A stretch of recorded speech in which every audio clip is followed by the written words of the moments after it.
3 ways porn ruins your sex life. I'll be straight with you. No matter how much pornography you watch, it won't make your sex life any better, especially if you're in a relationship.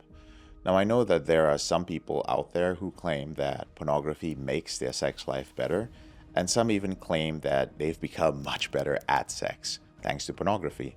But research shows that in relationships, viewing and using pornography with your partner destroys your relationship in the long run. A lot of people, of course, will disagree with this, but if pornography doesn't make sex in a relationship better, then what does?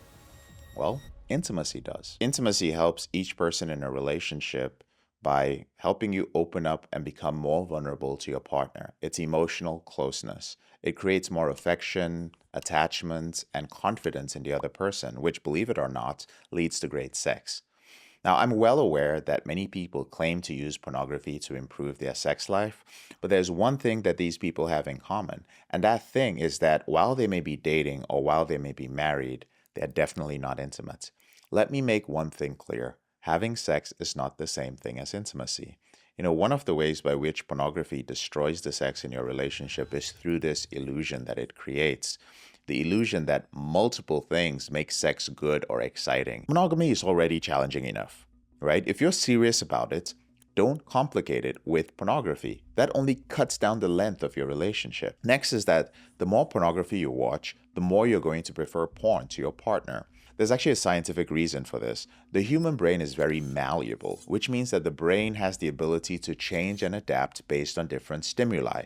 This characteristic of our brain is very pronounced in our sexuality. That's the reason why. This is why what turns people on and what people prefer sexually varies so much. What the brain actually does is that it creates what we call new neural pathways that determine whether a certain activity or a certain kind of person is interesting or arousing.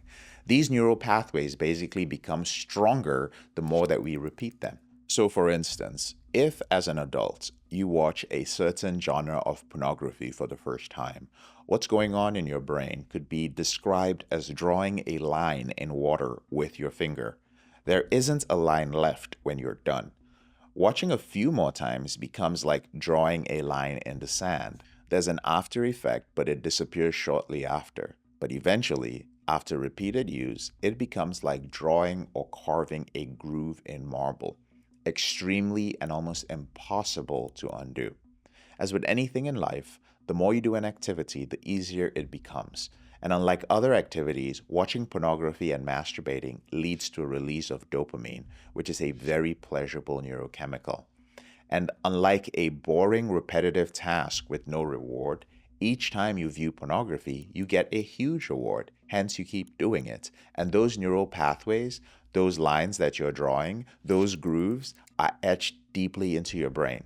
So if you're trying to use pornography to improve your sex life or relationship, whatever pleasure or improvements that you perceive will always be short-lived. The reason why is that the more pornography you watch, the less satisfied you're going to be with your partner's physical appearance and even sexual performance. And this is actually more evident in men. So you're simply going to keep comparing your female partner to whatever or whomever the porn star is that you're watching. And finally, pornography complicates your life. Here's what I mean. Let's say you watch pornography and you have sex with your partner. This is your sex life. But as time goes on and those neural pathways I spoke about get deeper, the things that arouse you are going to change. You become very used to certain cues in pornography. It might be certain body parts or certain themes, but basically, everywhere you go, there's going to be a cue that leads you to fantasizing about sex or feeling the urge to view pornography. These cues or these suggestions, they vary widely, but some of them could be as simple as getting into your bed. That could be a cue to pull out your smartphone and begin watching pornography. Other cues could be as simple as being home alone. Being alone goes from like, oh, I'm home alone to, oh, this is a great opportunity to view pornography. Apart from that, your life is further complicated because you become compulsive, right? And this is when you continuously give in to an urge which you actually don't want to give into despite your best attempts to stop. the habit begins to spread into other part of your life. But here's the ultimate problem with using pornography to improve or spice up your relationship. We as a society have been trained to equate intimacy with sex, right? We're having sex, so we're intimate. No. Having great sex in a relationship and sustaining it over a long period of time requires intimacy, and that takes work. It requires emotional closeness. Our society is so fixated on instant gratification. So instead of doing the necessary work to create sexual intimacy in our relationships, we choose pornography as the easy way out. Intimacy doesn't mean that your sex life is going to be vanilla and boring. Far from it. Intimacy actually ensures that you can actually maximize your sexual potential with your partner. So if you want to improve your sex life while maintaining a great relationship, then choose to make intimacy in sex as a part of your relationship.